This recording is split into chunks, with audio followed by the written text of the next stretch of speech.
Now we're going to remove the caliper. We use pliers to remove the spin.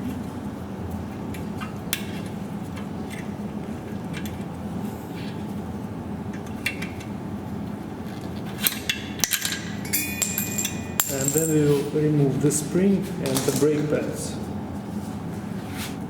These are the brake pads that we are replacing, and this is the spring in the middle. To remove the two bolts on the caliper, we will use 5mm Allen wrench, or you can use a set like this one. In this case we are using a set from Vera.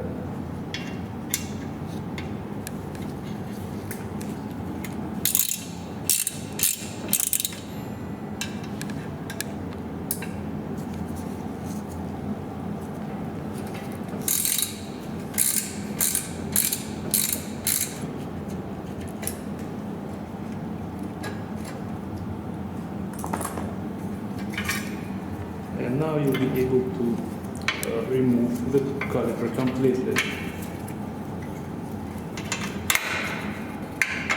We'll have to compress the caliper piston, and for this we'll use Cobra pliers. You can do them one by one, and now there is enough room to install the brake pads. These are our new brake pads, and as you can see they come with a spring. The idea of the spring is to move the brake pads away from the rotor once we install them, and now we can put them inside. You can put the caliper on top of the rotor.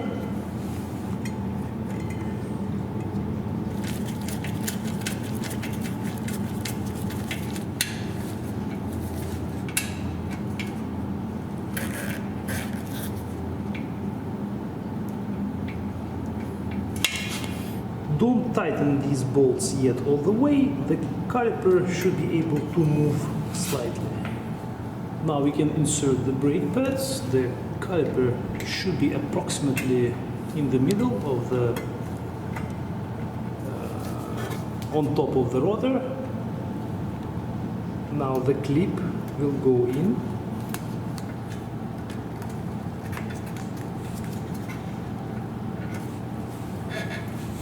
Now, to properly adjust our caliper, we will need to press the brake handle, and at the same time we will start to tighten the bolts. In this state, the caliper is centered right now on the rotor, but the problem is while you tighten these bolts, the caliper could move because of that, and you would get improper adjustment. So you have to tighten it slightly, then check to make sure that the gap between the rotor and the brake pads is even on both sides, and then again press the handle and continue tightening. Again, the idea, guys, behind it is to make sure that gaps are even on both sides. This will ensure longer life for your brake pads and proper braking. So now again, we just repeated the process. We pressed the handle and slightly tightened the bolts again, and again we are checking the space between the rotor. We are done working on our adjustment, and this is the gap, guys, that we have right now. It's hard to make it 100% perfect, but this is approximately how it's supposed to look like.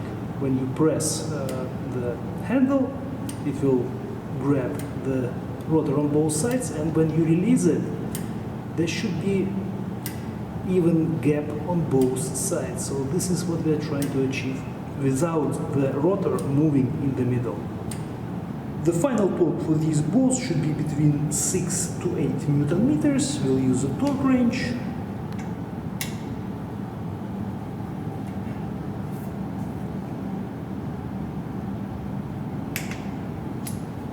To to get better access for the upper bolt, we will undo this one.